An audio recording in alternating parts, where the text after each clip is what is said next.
Hello everyone, welcome to another Megaton Challenge video, and my first one in quite a while. Last year I was going through a bit of a burnout with Megaton, but SMT5 has rekindled my interest in the series. So, I figured that for my next challenge, I'd do one for a game that easily gets the most amount of requests, Persona 5.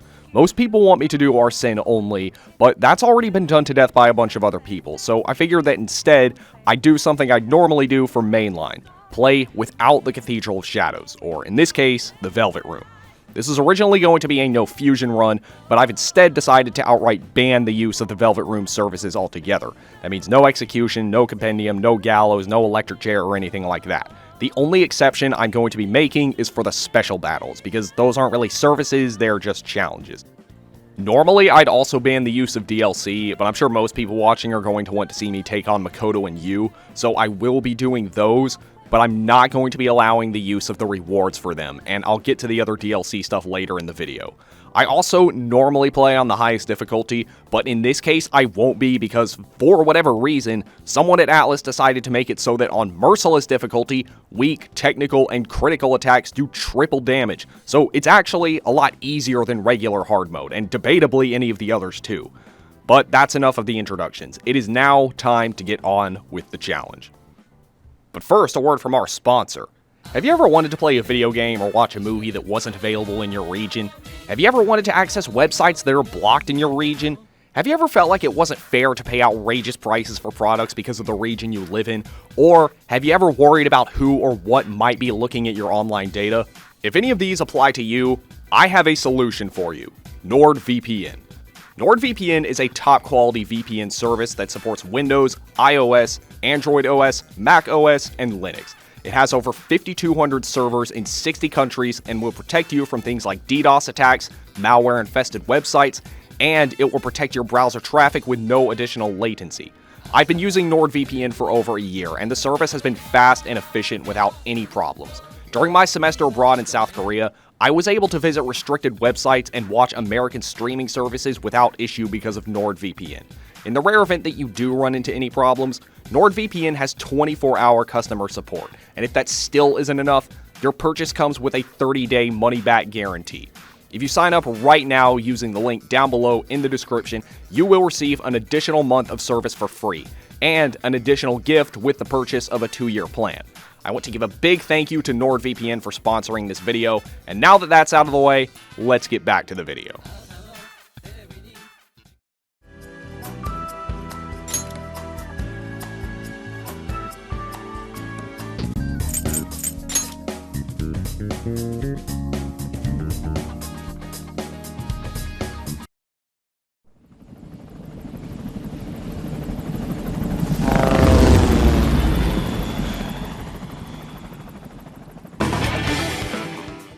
The game starts with us trying to escape from a casino. We fight an easy mini-boss on the way out, and after fighting another easy battle with some help, we then find our way out. But we're captured and then taken into an interrogation room.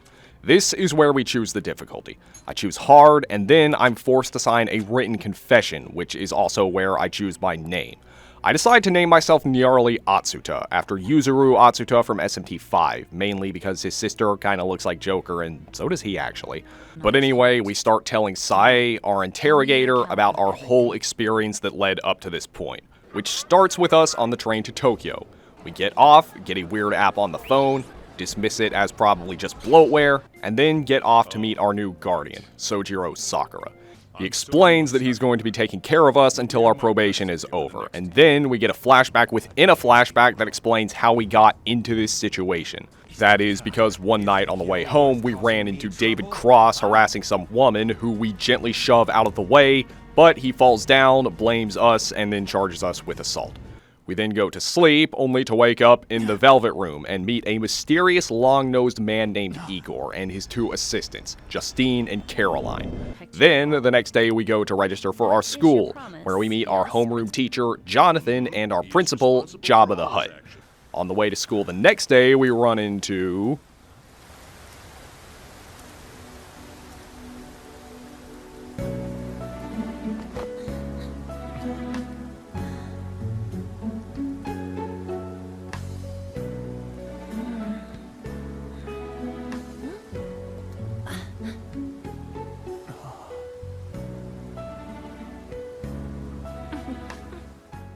but she gets picked up by her Uber driver, and then we run into another student named Ryuji, who apparently doesn't like this Uber driver.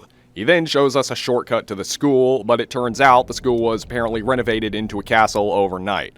So we go inside to see that the same guy from before is here, and he's now cosplaying as a king. The guards try to execute Ryuji, but this is where we awaken to our new powers.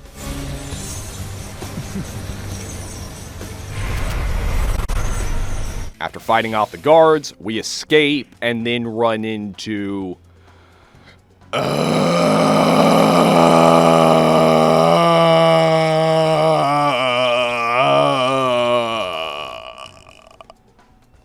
So, yeah, this deformed cat thing is named Morgana, and he tells us all about how palaces work, how this whole castle is a manifestation of Kamoshida's twisted desires. While the students in here aren't real, they do represent what's happening to them in the real world. Now, as far as gameplay goes, this whole area is basically just a bunch of easy tutorial battles until we eventually get back out into the real world. And when we get to school, we see the same guy from the castle in his normal clothing. As expected, the teachers scold us for being late, and after another visit to the Velvet Room, we go back to the castle to get some more info on what Kamoshida has been doing to exactly which students, including that blonde girl we ran into earlier.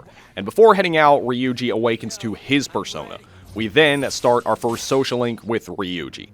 Now, this is where I should mention that for this run, I'm going to have to be very selective about which social links I do. In Persona 5, not only do your party members' social links give them abilities, they also give the protagonist abilities. Abilities that range from almost completely useless to absolutely necessary. But anyway, we then start the automatically ranking up full social link with Igor. So, from this point on, we do some investigating, get introduced to Anne, and things don't seem to get worse, but then something happens.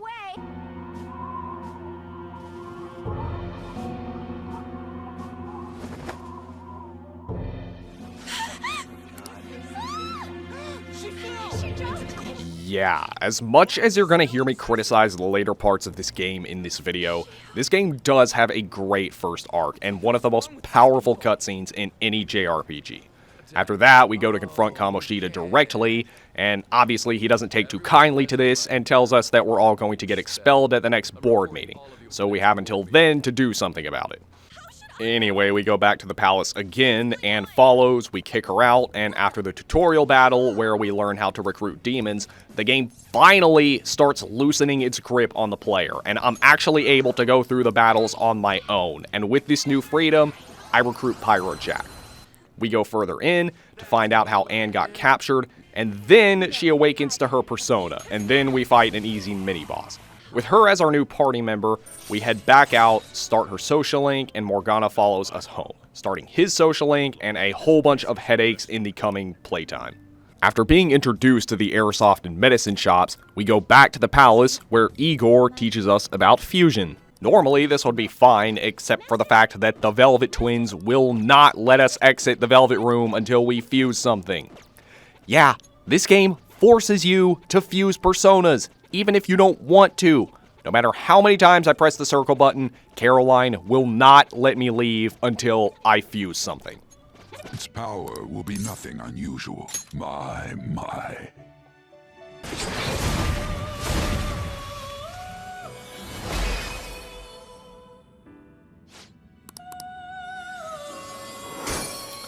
Well, there you have it, ladies and gentlemen. It is not possible to beat Persona 5 Royal without using the Velvet Room. Thank you all for watching, and I will see you all in the next video.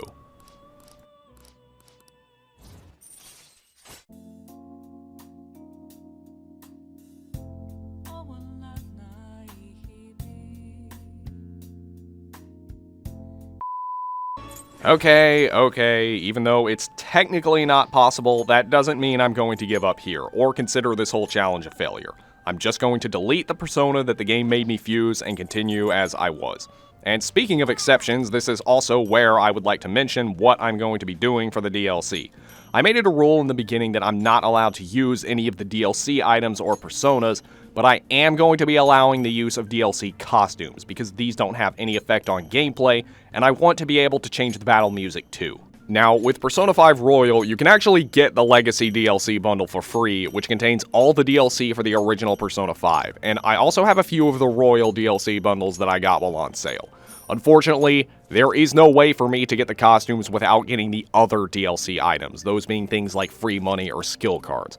And just so that I'm not tempted to use them, I'm going to sell all the DLC items and then buy a whole bunch of DLC Personas and then delete them, since there's no way to just get rid of money. Just like with Fusion, I won't be using the compendium later in the video. I'm only doing this because there's no other way to get rid of my money. But anyway, now that that's out of the way, we can finally free roam the palace. I'm able to get back the personas that I had to fuse away through negotiation, along with some new ones. Now, the palace is pretty easy for the most part, mainly thanks to all the levels I gained during the tutorial. That is, until I get to the next mini-boss, Archangel. Archangel is much stronger than the boss we fought earlier with Anne. Unlike the ones we'll be running into later, this one has no weakness. He also only has 2 moves, Cleave and Charge, and by alternating between these 2 moves, he is more than capable of killing all your party members in one hit, even if they're guarding. Unless you have any debuffs, there's really not a lot you can do except just keep attacking him and hope that you get lucky enough to kill him before he kills you. He picks off my party members one by one, with Joker being the last target, but thankfully, Joker is able to clutch the fight by taking him at about just the last second. Persona! Only for me to choke and die later, making me have to do the whole fight again.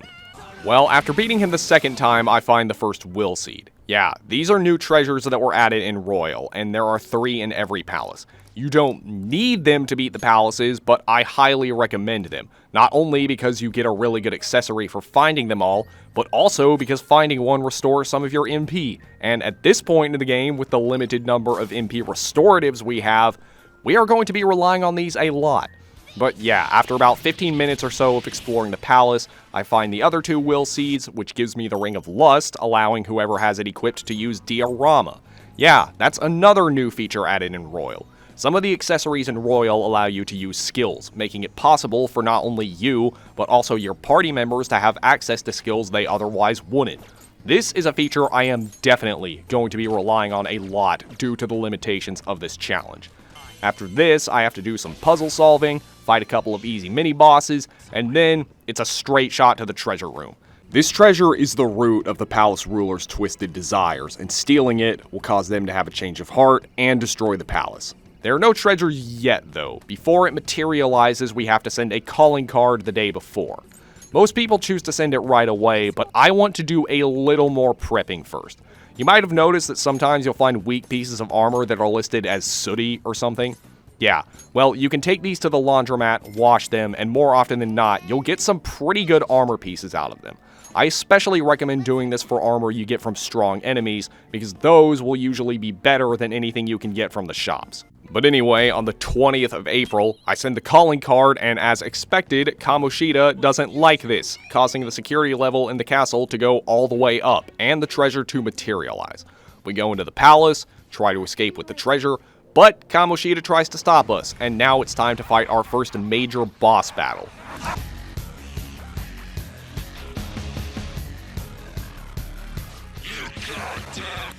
Look! We should catch him off guard. Let's attack it. So, one thing you'll find that's a recurring theme for the major bosses in this game is that they're usually multi-stage, and there's usually some kind of gimmick to beating them, and this boss fight is no exception. For the first stage, it plays like any other boss, but you'll probably notice that your attacks are hardly doing anything, and his attacks aren't doing a whole lot, but enough to take down one or more of your party members if he gets lucky. The one he uses the most, Volleyball Assault, deals weak physical damage and hits 1 to 3 times, while his other attack, Golden Knife, deals medium physical damage to one enemy. He also has 2 other physical moves, Tongue Whip, which deals medium physical damage to the party, and Lick, which he uses after looking at Anne the previous turn, but I've never seen him go for either of these moves in Royal. He doesn't have any weakness, so for this first part, it doesn't really matter what you hit him with, just keep attacking and healing until he uses Libido Boost, which fully heals him. He does this by eating a pair of legs from his trophy, so to prevent him from doing this again, we have to take out the trophy. And this is pretty much mandatory because if you don't, he can keep healing himself infinitely with libido boost, which you don't really want to deal with. Pretty much all I can do at this point is to just keep hitting him with my strongest attacks for each member. I use Arsene's Cleave with Joker, Garu with Morgana, Ogi with Anne, and Lunge with Ryuji. I occasionally swap Arsene with Bicorn to lower Kamoshida's attack with Tarunda, but this is only necessary for the purpose of countering his Lustful Slurp, which raises his attack. Taking out the trophy is actually pretty easy, and it goes down after just a few hits. Doing this not only prevents him from healing later on, but it gives you a free all-out attack, which deals about 150 damage. After this, it's more of the same until he calls up Mishima. When Mishima shows up, it means he's going to pass him a volleyball, which means he's going to go for Gold Medal Spike the next turn. This move does heavy almighty damage to the entire party, and can easily finish your party off if you're not all at full health. Or in Morgana's case, he'll just finish him off in one hit anyway. You can't do anything when Mishima passes it to him, so when you see Mishima come up, just guard with everyone, and after this, he'll call up Shiho. And this time, you can actually prevent this attack by killing her. She's weak to everything in the game, so doing this shouldn't be too hard, but just make sure you do it in one turn, because if you don't, you're going to get hit with another Gold Medal Spike and probably die.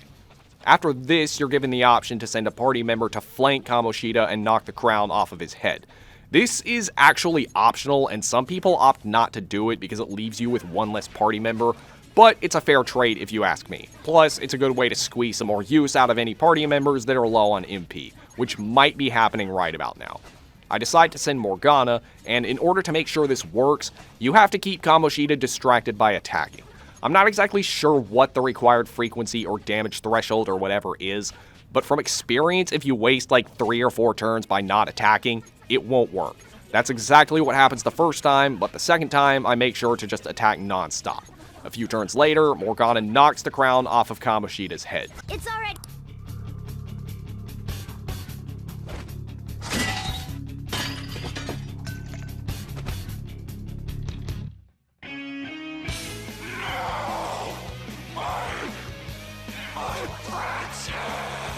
After this, the fight is pretty much over. Your attacks will be doing well over twice the amount of damage they were doing before, so just keep hitting him with whatever you can, and in no more than a few turns, Kamoshida should go down. Go, are you okay? Watch your health.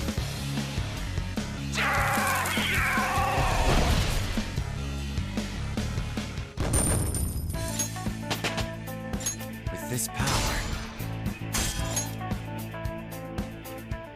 And that is a job well done. We steal the treasure and escape the palace. Now, even though we destroyed Kamoshida's palace, we don't know for sure if this will make Kamoshida confess his crime, so all we can really do is wait.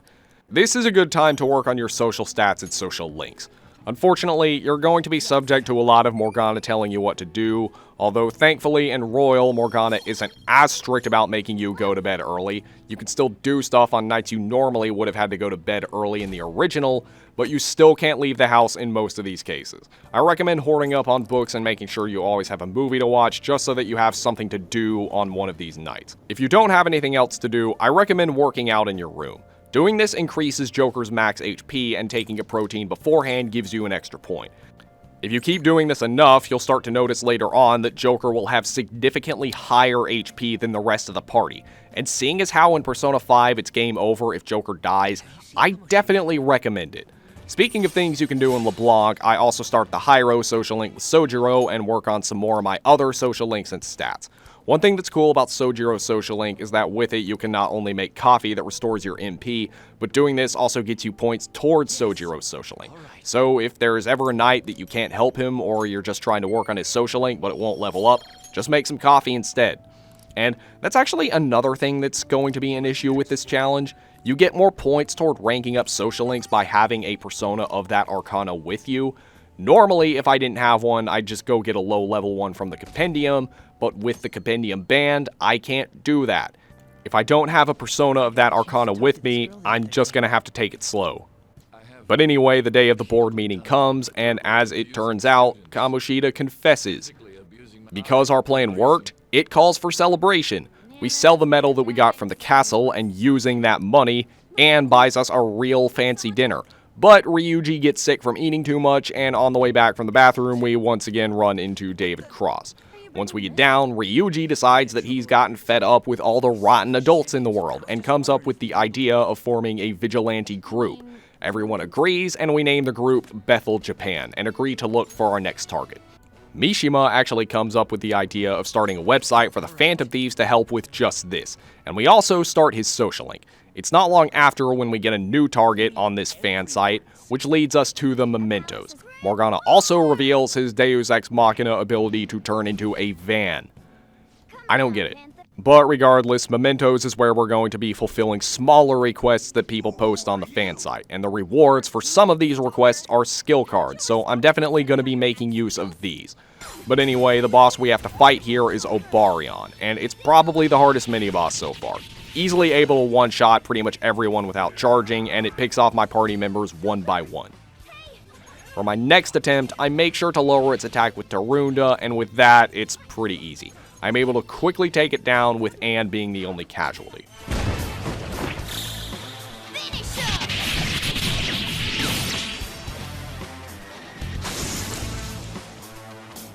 That's about all there is to do in the Mementos right now, but on the way out, we run into a kid named Jose. Jose is a character that drives around Mementos in a Fisher-Price car and collects stars and flowers. Throughout the Mementos, you'll be able to pick up flowers that Jose will buy off of you for some decent rewards, but you lose these when you leave, so you can't just hoard them.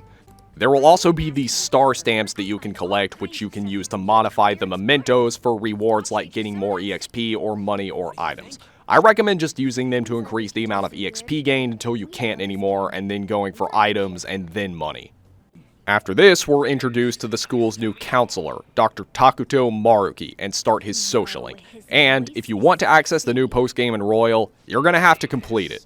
Some more time passes, and then Anne starts to get the feeling that she's being stalked. Turns out the guy stalking her is an artist named Yusuke, who wants to use her as a model for an art piece, and he invites the party to a show hosted by his teacher, Madarame, someone that has apparently been getting a lot of requests on the fan site for plagiarizing his students' work. We go to the show, don't find anything, and then confront Yusuke about it at his house, which he denies, but we do indeed see that Madarame has a palace, and even though there are no enemies in the palace right now, the information in the palace is enough to confirm that the rumors are true. In order to get more info, we go back, Yusuke starts painting Anne, and then Morgana looks around and finds a hidden door. We bring up the whole plagiarism thing again, and Yusuke confirms it. In retaliation, Yusuke threatens to call the police, but offers not to on one condition. I want you to continue being my model, Takamaki-san. But you said that it wasn't working out today.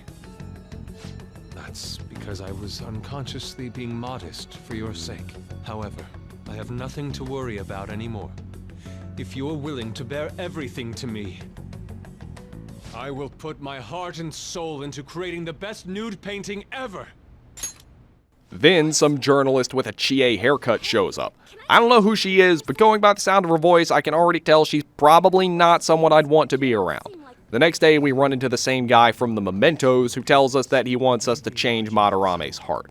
Either way, the mission has been started, and we can finally infiltrate Madarame's palace. But not until after Igor tells us about persona traits, a great concept that I don't know why couldn't have been introduced from the very beginning. But anyway, Madarame's palace now has hazards and shadows everywhere. I'm still pretty much only using Arsene since he's the only persona I have right now with a decent moveset and only switching when necessary. The personas I can get here really aren't all that good or too high level for me at the moment. There is one important persona here I'm going to be getting, but that's not going to be until I'm almost done. We're also introduced to treasure demons.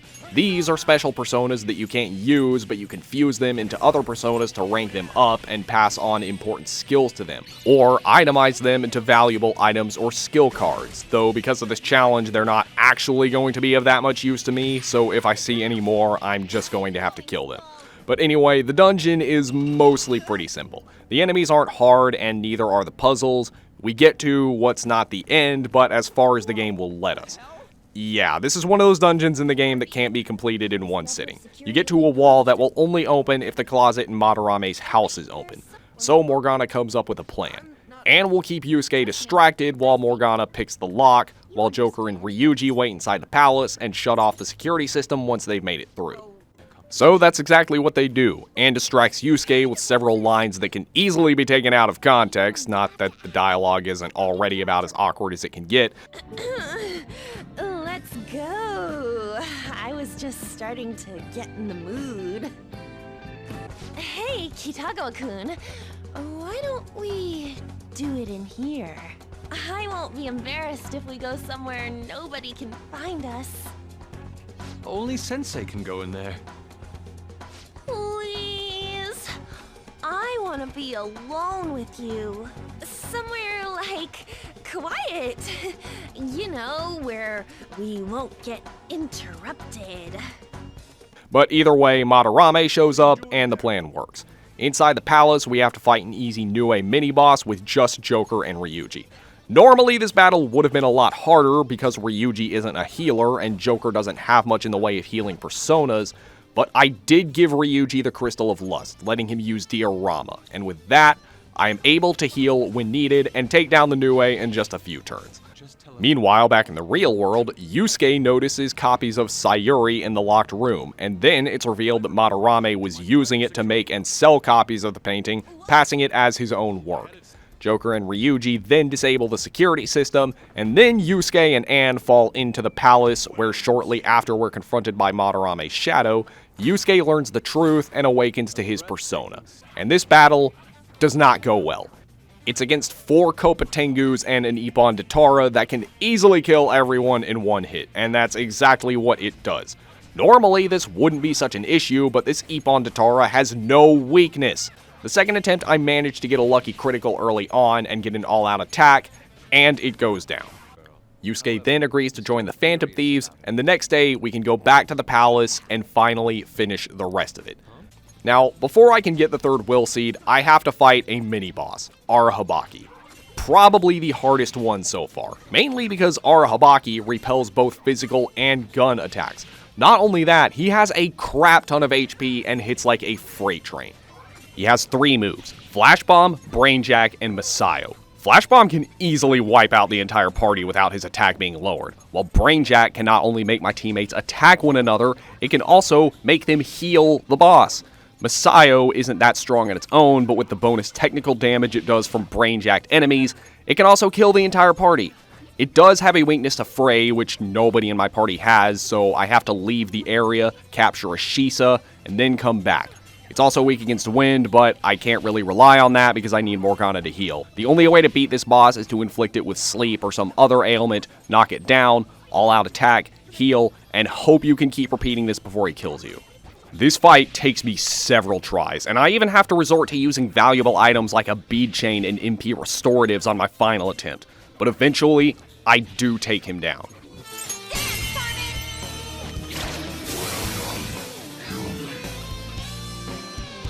Anyway, the Will Seed reward this time is the Crystal of Vanity, which nullifies the wearer's weakness. So if you're using a persona with a bunch of weaknesses, this is a great accessory to have. And not long after this, I reach the treasure room, but I don't immediately leave. I want to grind up to level 18. Why? Well, remember what I said earlier about there being a really useful persona in here? Yeah, I'm talking about Shiki-Ouji, the persona that nulls Fizz, Gun, Light, and Darkness. He's one of those super powerful red aura shadows, which you may have thought you couldn't talk to after failing your first time, but you actually can. You just need to get them down to less than a quarter of their HP. So I do that, I recruit him, and then leave the palace. I take the next day off to wash some of the dirty armor pieces, and the day after that, I send the calling card. Use the crane to get the treasure, and then run off. But Morgana looks at the treasure, and we find out that it was fake. And I've heard that you destroy your art once they outlive their usefulness. Did that include my mother as well? She just so happened to have a seizure in front of me. That's when a thought crossed my mind. If I don't call for help and leave her be, I could obtain her painting without any strings attached.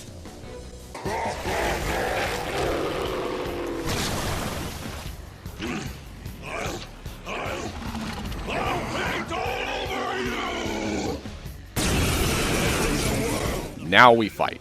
Now, the Madarame boss fight is a boss that gave me quite a bit of trouble in the original, but when I fought him in Royal, he was pretty easy. So, for the first part of the fight, you fight him as 4 floating picture frames, 2 eyes, a nose, and a mouth, and each of these frames is treated as a different enemy with different properties and health bars. They're all vulnerable to physical attacks except for the mouth. It's also one of those bosses that can regenerate its parts, so you have to take out multiple ones at a time. I recommend weakening the eyes, taking them both out at the same time, then focusing on the nose, and then the mouth. And like I said, he can regenerate parts, but when he does this, they only have a small fraction of their max HP, so it's really no big deal. He also doesn't have much in the way of offensive attacks. The eyes can only buff, and the mouth can only bite. The only real threat is the nose, which can use elemental magic. He also has this attack that can make one ally weak against everything, but he only ever seems to use this on Morgana. Before long, I do take out the picture frames, and after this, he goes back to his human form, but starts cloning himself. This is where things start to get difficult. Each of his clones specializes in a certain type of element that corresponds to the color of its clothing. Red for fire, blue for ice, yellow for electricity, and green for wind. Thankfully, they do have weaknesses, and their weaknesses also correspond with their colors. Basically, it's the opposite of whatever their element is. Now, it may sound easier because you have weaknesses that you can exploit, but you still have a total of 5 enemies to deal with. These clones also have a good amount of HP, and believe it or not, their AI is actually pretty smart. More often than not, they will use their attacks on targets that are weak against it, which, more often than not, will lead to them dying that turn. And that's exactly what they do once they start spawning in. They pretty much gang up on whoever the weakest link is and finish them off. They can't do much to Joker since he's wearing the Crystal of Envy, so I use him to revive, but I can't attack them if I'm wasting all my turns reviving allies that are just going to die immediately after. These next few attempts are basically just a repeating cycle of dying and reviving party members, but I do eventually figure out a reliable strategy. Basically, what I do is I hit their weaknesses and make use of the baton pass to get as many turns as I can and finish off the clones one by one. Thankfully in Royal, everyone starts off with baton pass. You don't have to rank up their confidants to get it, so that definitely helps. Once you defeat the first wave, he'll start summoning more, but now he'll start summoning multiple clones of the same element, which may or may not be a good thing depending on your party. But in most cases, I'm able to make good use of their weaknesses for more baton passing and damage. Once you've defeated enough of them, it'll get easier because he'll start summoning clones that have status ailments or low HP. Once this starts happening, the fight is much easier, and it shouldn't be too long before you're able to take out the main shadow himself. Not over yet. I am thou.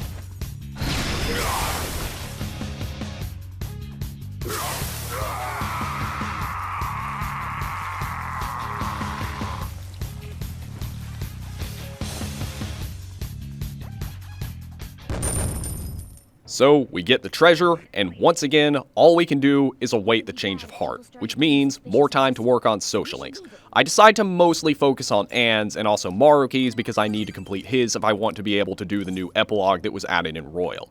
And later, we get the new garbage pickup field trip, where we start the Faith social link with Kasumi, another one we need to complete in order to get the new post-game. Either way, June 5th comes around, Madarame apologizes, and after that, Ryuji introduces us to Darts Billiards, where we can invite party members to play and increase their baton pass rank. It's also at this point where I'm starting to realize that we've got quite a lot of requests piled up, and this is what I recommend doing. As you saw earlier, a new area of Mementos will open up after every palace, and to save time, I recommend doing them 3 or 4 at a time. The bosses are all easy, and I also do the first challenge battle and get the highest score, which is super easy because of how over-leveled I am at this point. I also hang out with the Velvet Twins, another new feature in Royal that becomes available after Madarame's palace. It doesn't affect your social link with them, but it does give you rewards, and for this one, I get the Miragi and Mabufu skill cards. The next day, we go on a field trip to the TV station, where we meet everyone's favorite pancake lover, Goro Akechi. That same night, I take the Velvet Twins out again for the Frey and Sai skill cards, and the next day I go back to the TV station to watch an interview with Goro Akechi, who apparently isn't a big fan of the Phantom Thieves. And then we start his social link, another one we're going to have to finish to get the new post-game. Everyone then heads to LeBlanc, gets to know Sojiro, and, well, Morgana decides that in order to make the Phantom Thieves known, we need to find a bigger target, and we spend some time bonding over a dinner party. Some time passes, during which I play some darts with Ryuji and Anne to get them up to rank 3 baton pass, And then one day, Jonathan comes up to us and tells us that the student council president, Makoto Nijima, the girl that you might have noticed has been stalking us, wants to speak with us. I'll get straight to the point. Mr. Kamoshida and Madarame. Won't you tell me the truth behind the Phantom Thieves incidents? Can't answer that? Of course. There's no way you would admit to such things. Have a listen. Popo, come closer. I feel my time is near, and I've never been with a man before. Apply the sacred ointment, Popo. Oh yes, Kame. Yes, right there. Yeah, oh, that feels so good, Mr. Popo. I do my best, but Mr. Popo does not. You must, Popo. It is for me. Whoa! What's wrong? Well, nothing, Yamcha. It's nothing. Mr. Popo and I have a special relationship. Oh, my Popo, he knows how to handle balls. He collected all the balls last time. No way! Let me have some of that. It's my ointment. I need it. I need it for Piccolo. What could all this mean? We screwed up. That's the same as admitting to it, you know.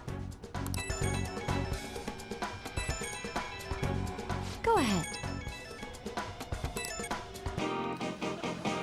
Believe it or not, George isn't at home. Please leave. I guess it can't be helped now. Makoto threatens to release the recordings unless we take down a target, that target being a mafia boss that's apparently been blackmailing some of the Shujin students into doing shady jobs. So we do a whole bunch of investigating, complete Ryuji's social link, then go to Shinjuku, where the journalist we met earlier tells us that the guy we're looking for is named Junya Kaneshiro. With this information, we find out that all of Shibuya is part of Kaneshiro's palace, and that, much like the secured area in Madarame's palace, the main part of Kaneshiro's palace can't be accessed until Kaneshiro allows us to. So Makoto comes up with the genius plan of getting herself captured, leading the rest of us to Kaneshiro. Kaneshiro takes a picture of us with some things the school probably wouldn't like, and then threatens to leak the picture unless we pay him 3 million yen. Because of this, we can now access the palace because Kaneshiro sees us as clients. So Kaneshiro offers us a loan, but after declining, we have to fight our way out. And Makoto awakens to her persona. Now, we can officially start the next mission. Makoto joins the Phantom Thieves as queen, and we get our first Showtime attack, which at this point is basically just an insta-kill button. Now, Kaneshiro's palace is one of my favorite dungeons in the game, but it's admittedly one of the easiest. The puzzles are easy, the enemies are weak, and the mini-bosses are a complete joke. None of them really pose any threat, and the personas we can get here aren't too useful aside from helping rank up social links faster. I'm still pretty much exclusively using Shiki-Ouji, only switching when absolutely necessary, but in most cases my teammates are able to cover whatever Joker can't. Ryuji and Anne are proving to be especially useful because of all the bonuses I have from their confidants, with abilities like Ryuji being able to endure a fatal attack, and Anne being able to stop enemies' attacks every now and then. Now, this dungeon is divided into 3 sections: the bank, the basement, and the underground vault. The first section has you trying to get a keycard to access the basement has you deactivating security cameras, and the vault has you cracking passwords with notes scattered throughout the floor. The mini-boss we have to fight before we can get the third will seed is Cerberus, who is really the only enemy in this entire dungeon that's posed any sort of threat. He mostly specializes in physical attacks, and he has a lot of HP, but again, thanks to Shiki-Ouji and also just my party overall, he's not too much of a challenge. The reward for getting all the will seeds is the Crystal of Gluttony, which gives you Muraku Kaja, a very useful skill at this point in the game. But other than that, despite this dungeon being cool, not much interesting happens. Outside the dungeon though, I do complete the second challenge battle, which is actually pretty difficult. What makes these challenge battles difficult isn't so much how hard it is to beat them, it's more getting the necessary scores to get the rewards. For this one, you need 35,000 points, and the bonuses you get are from using nuclear skills and having Yusuke finish enemies. I'm not 100% sure how it works, but I've noticed that killing enemies at higher HP seems to give you more points. So, the solution here is to knock the enemies down with elemental attacks, pass the baton to Yusuke, and have him finish them off with Rising Slash. Once you get this strategy down, this challenge is actually pretty easy, and the reward is the Heat Wave belt, which does exactly what you expected. It lets me use Heat Wave, which is going to be extremely useful on Shiki-Ouji. But anyway, after that, we do make it to the treasure room, meaning it's time to send the calling card, and that's exactly what I do the following day. When we infiltrate the palace, we see that Kaneshiro is already waiting for us in the treasure room, and he's ready to fight.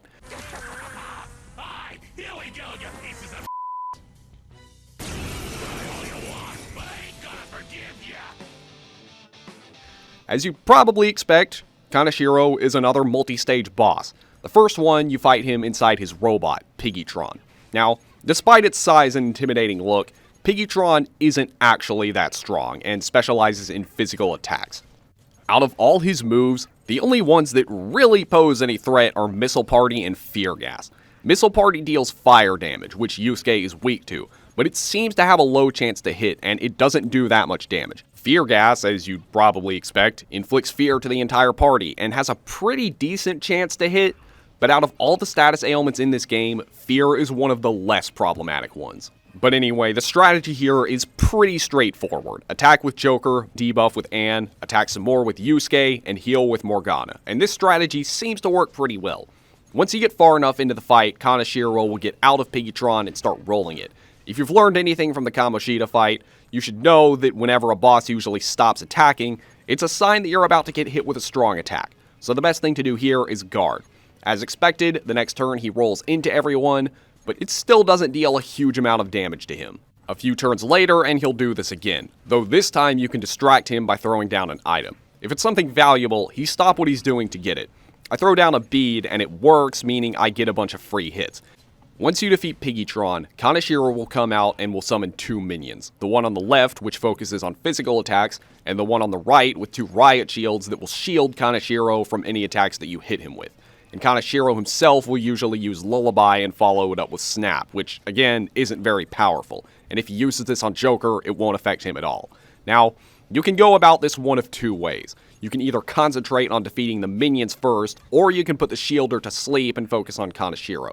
Since I have Anne with me, that's exactly what I do, and Kaneshiro isn't able to put up much of a fight.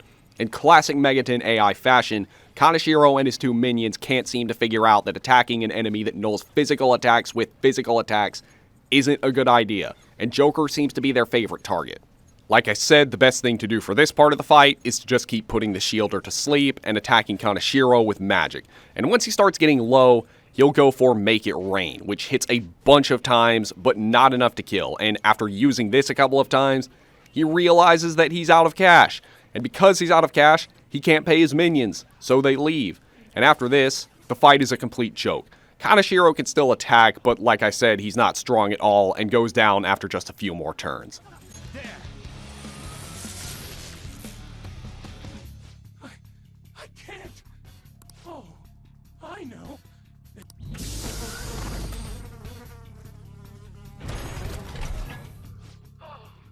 Wait, what's wrong, Piggytron?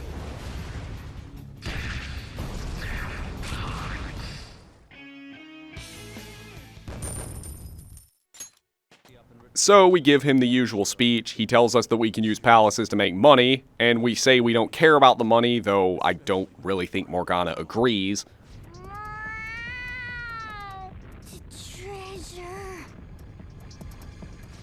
And despite having just lectured Kaneshiro about why greed is bad, everyone starts oogling over all the money we have in Kaneshiro's case. That is, until we find out that the money is fake. All we can really do now is just sell the case itself. And as you'd expect, it's back to waiting for the change of heart. Now, during this break period, I start Yusuke's social link, get his baton pass up to rank 3, and start the star social link with Hifumi, which is especially useful because it allows me to swap party members in battle. And I also start the priestess social link with Makoto, and continue to work on some more existing ones like Anne's. Anyway, the day comes, Kaneshiro confesses, and then I start the judgment social link with Sae. Despite the fact that the game takes place in a flashback while the interrogation takes place in the present, the judgment social link is somehow able to affect me in the flashback. Do you see why the style of storytelling doesn't work for Persona?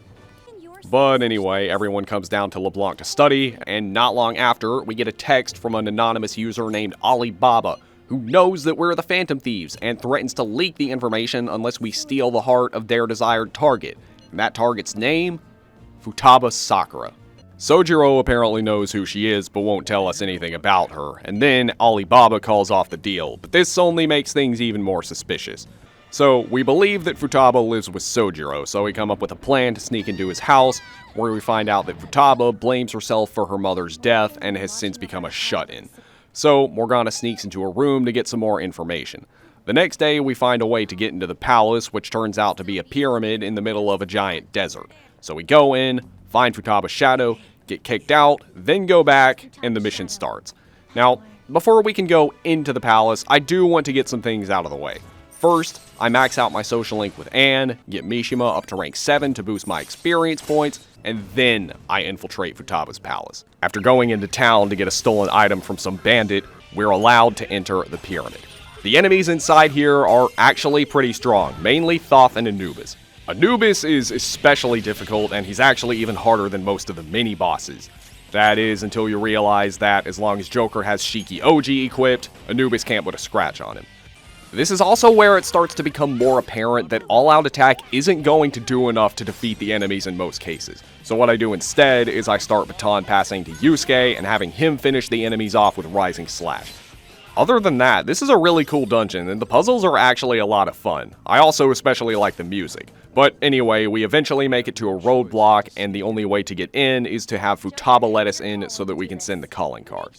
I don't immediately send it though. I first get the Mementos done, work on some social links, and then send it on August 2nd. Now, once I get to the palace after sending the calling card, again, I don't immediately go straight to the boss. I actually want to recruit Anubis because he has some decent moves, and I'm now high enough level to recruit him. But after that, I go to the treasure room, and then we fight the boss. Here it comes!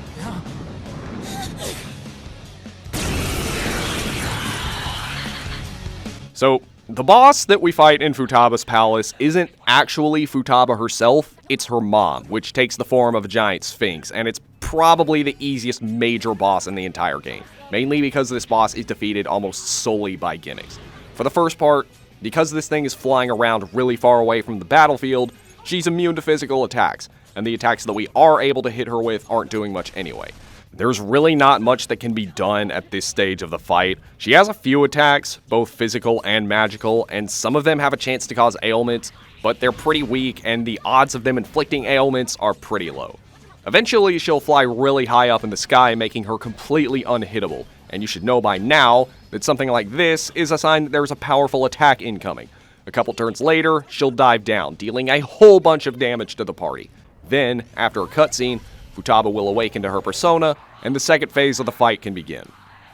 So, Wakaba immediately goes for her dive attack again, but thanks to Futaba, it gets reflected.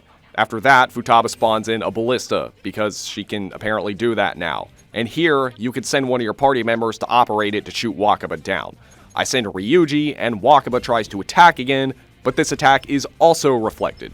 A couple turns later, Ryuji uses the ballista to shoot her down, and after an all-out attack, I'm able to pummel her with some more physical attacks for a couple more turns, and I highly recommend using physical attacks here, because against her, they deal 5 times the amount of damage, and that also applies to gun attacks as well. After this, she starts flying around again, but even without the ability to hit her with physical attacks, I'm still able to do decent damage with Joker using Shiki-Ogi's double shot, and everyone else using whatever magic they can. Wakaba continues to hit us with her attacks, but just like in the beginning, they don't do much, and they're not very accurate either. It's only a few turns before she goes down, and the final blow isn't even dealt by anyone in the party. It's dealt by her own attack being reflected back at her by Yusuke and doing a metric ton of damage.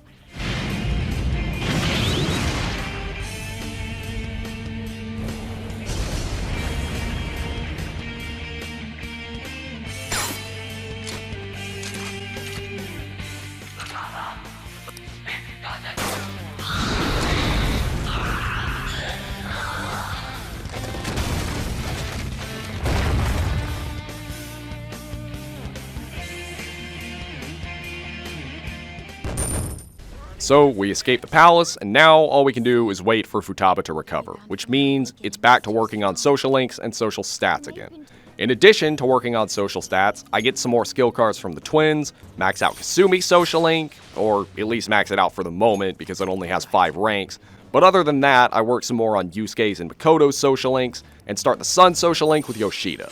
As the deadline approaches, the party starts to get worried about what's going to happen, but Futaba wakes up and stops Medjed from leaking the Phantom Thieves info. This next part is spent helping Futaba get over her social anxiety, which ends with a trip to the beach. I guess it wouldn't be a Persona game without some obligatory fan service section, only this time it's a beach instead of a hot spring. But either way, it's a bonding moment that helps Futaba get over her anxiety, and she realizes that she was manipulated into thinking she killed her mom, and agrees to join the Phantom Thieves as Oracle. Shortly after this, we unlock Akihabara, which has some very useful items in it, but it also starts Futaba's social link. And as per usual with a palace being completed, that also means that a new area of Mementos is open. We also have a couple of requests to fulfill, and the reward for one of them is the extremely useful Charge skill card, something I am definitely going to have Yusuke make duplicates of, which you can do once you start a social link. Anyway, this part of Mementos we're already pretty overleveled for. Most of the enemies on the upper floors are green, meaning that they can be killed without actually battling them thanks to Ryuji's insta-kill, and even the powerful ones on the lower floors don't pose much of a threat. The same goes for the request bosses, and before I head out, I beat the next challenge battle too. And this one isn't too hard, provided you can make it past the first wave of enemies. For this first one, I'm rewarded for takedowns with Morgana and psychokinetic attacks. What makes this first wave difficult is that there is a black ooze that is immune to everything. So, how do you take it out? Well, there's also one of those purple glowing enemies that explodes when defeated, and this is pretty much the only way to take out the black ooze. Because this is a Decarabia, it's weak against physical attacks, so I give Morgana the Heat Wave belt, and on the first turn I use Shiki-Ogi's taunt to inflict the Decarabia with rage, lowering its defense. Then I raise everyone's attack with the Rasetsu Ofuda, hit the Thoth with Sayo, which is its weak point, pass the baton to Morgana, and with a Heat Wave, Morgana is able to take out the Decarabia with an attack strong enough to make the ensuing explosion finish off the black ooze. After this, it's pretty easy. For the next wave, you have to fight a Unicorn, a Belphegor, and a Mithras. You don't need to be super strategic here, but what I do is use a combination of both magic and battle items to knock the enemies down one by one while passing the baton, and once they're all down, I have Morgana attack with a quad baton past Heat Wave, which does enough to take out the Unicorn, and I then have him take out the Belphegor with another Heat Wave. After doing the same with the next wave, I finish with the high enough score to collect all the rewards.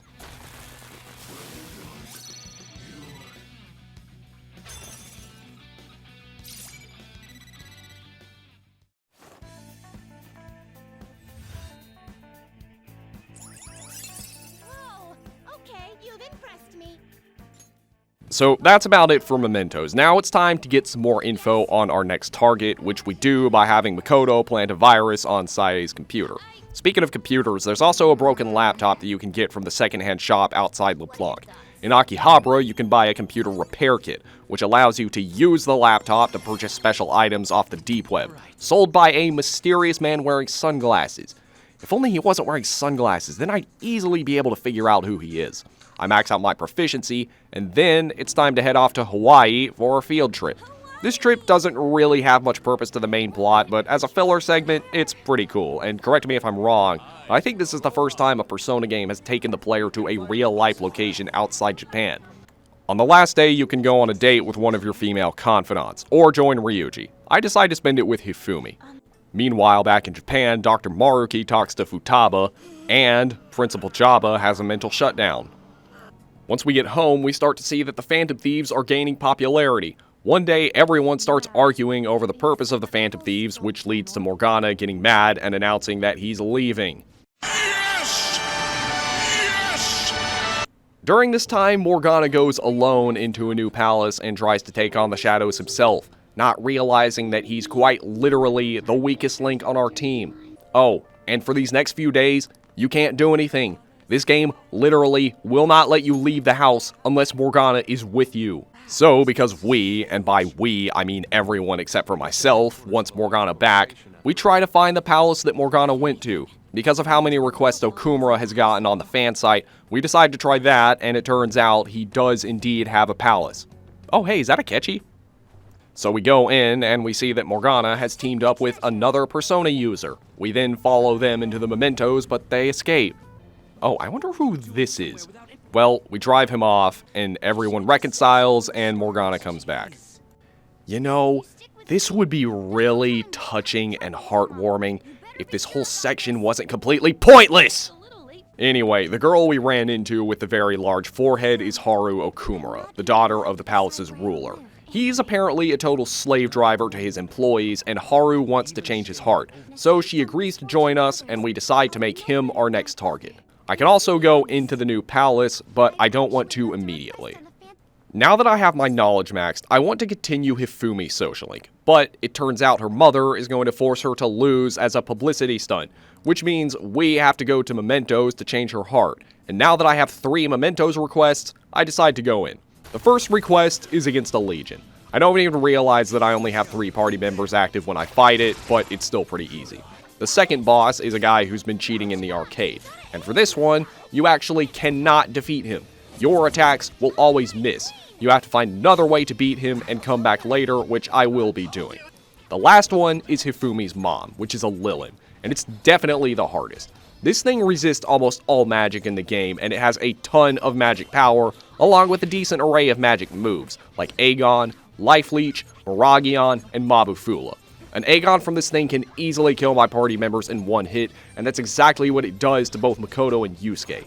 Thankfully, I'm still using Shiki-Ouji, which means I'm immune to darkness, and once I discover its weakness to light, I start using Anubis to knock it down, and he's also immune to darkness.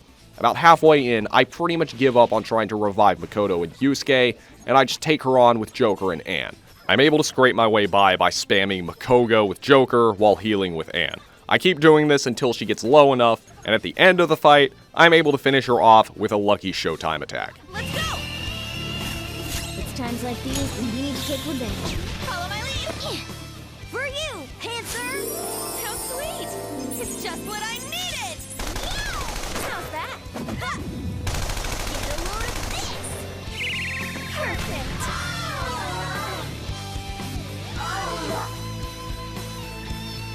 Oh, and at the end, I gained 2 levels, so I think I was underleveled for that, but whatever. To beat the cheater in Mementos, we need to consult the king, a kid that's really good at the games who plays at the arcade in Akihabara.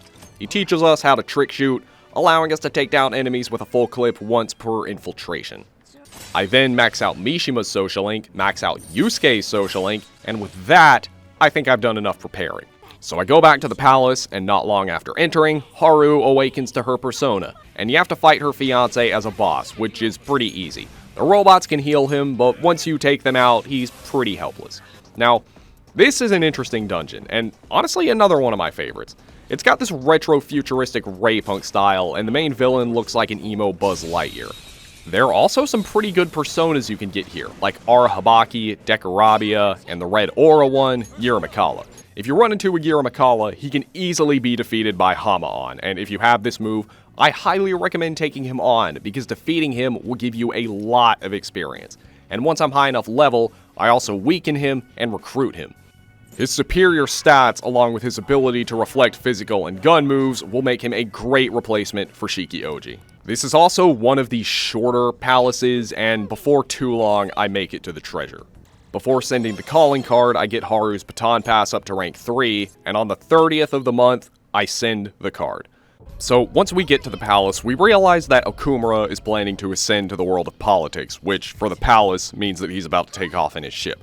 The game gives you 10 minutes to reach him, but unless you're just really bad at the game, it shouldn't take you any more than 2.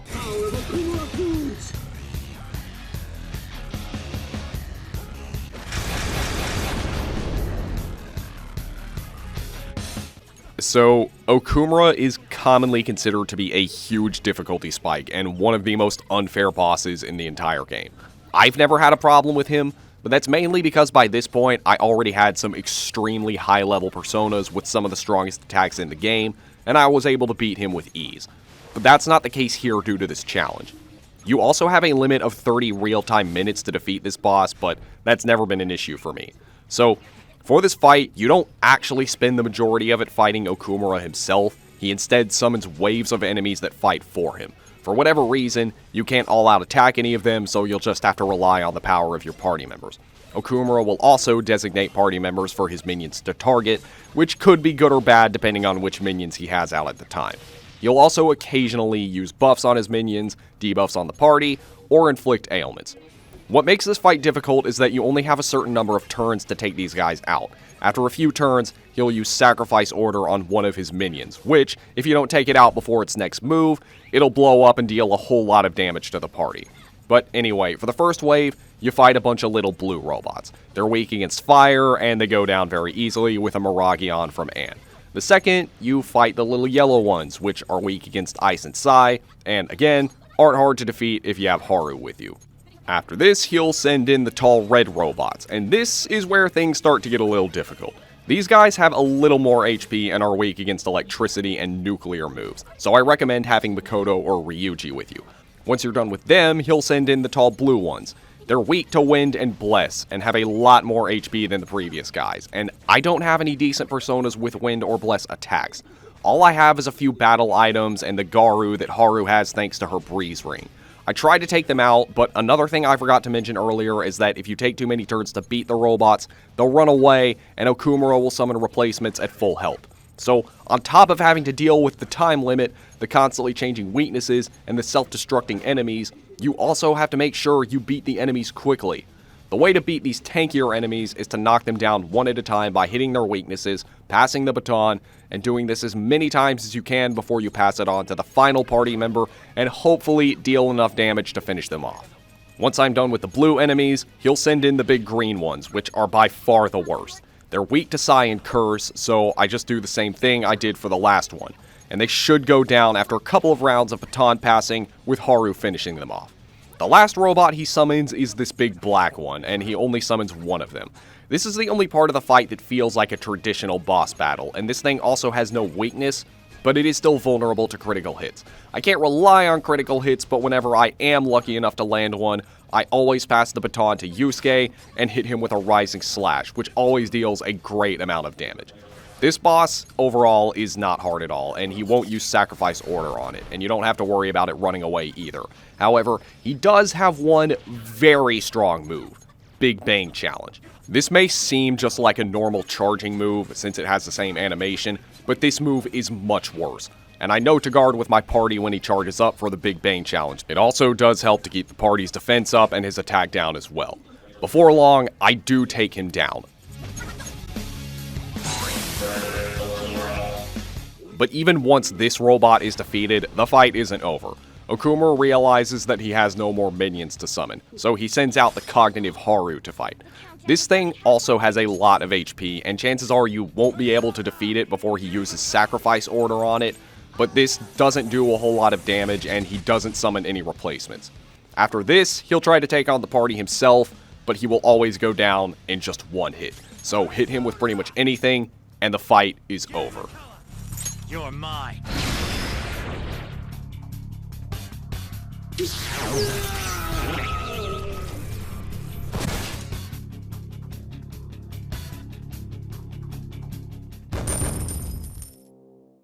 Once we're done, we confront Okumura, but learn that he is not directly behind the mental shutdowns like we thought. We escape the palace, but after we leave Okumura,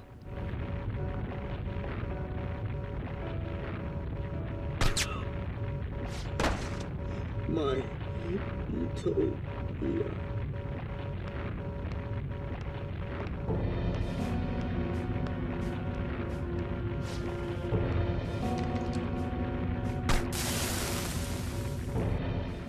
And now that we're done, well, I think you know the drill by now. Though, a couple days after stealing Okumura's heart, Kasumi drops her lucky charm at school, so we follow her to give it back, but then we notice that a palace has appeared at some construction site. We go inside and see that there is apparently two of her.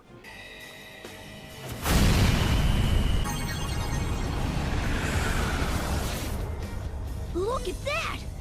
I am thou, thou art I.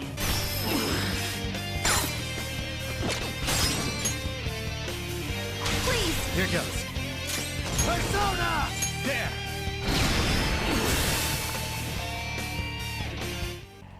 So, Kasumi awakens to her persona, But she decides not to join the Phantom Thieves, and we decide to ignore the palace for now. After that, I get my charm maxed, meaning I can start working on Makoto's social link again, and I also reach rank 9 with Hifumi, which rank 9 is when you choose whether or not you want to romance them, and that's exactly what I do. I also continue to work on others like Yoshida's and Takemi's. Anyway, on the day of the deadline, we celebrate at Totally Not Disneyland, and we see Okumura apologize on live TV. But... Yes.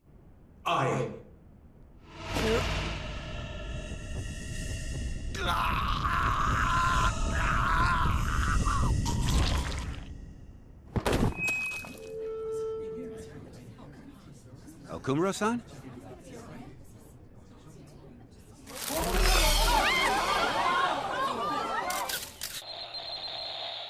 After seeing this, everyone gets confused, and after Sae sees it, she becomes determined to catch the Phantom Thieves.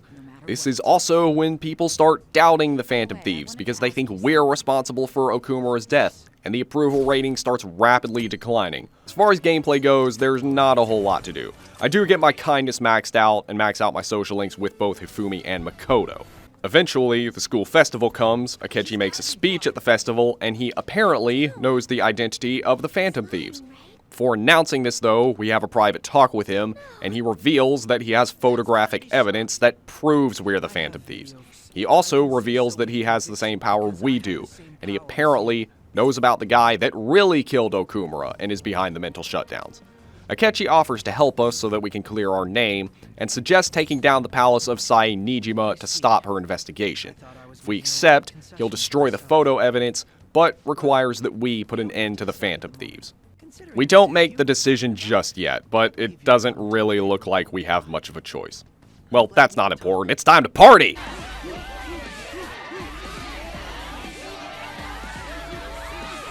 Very impressive, Senpai. Though, when we get home, we find out that Sojiro has apparently been snooping through Futaba's stuff. This is a calling card, right? I read about it online, too. You went into my room without my permission? I'll apologize as much as you want later. So, what is this? So, we reveal to Sojiro that we're the Phantom Thieves, though he actually seems okay with it. A few days pass, and we agree to Akechi's proposal, and together, we make our way to Sae's palace. This is it, ladies and gentlemen. Our last operation as the Phantom Thieves. We got the whole gang with us. It is time to steal Sae's heart. Let's go. Right.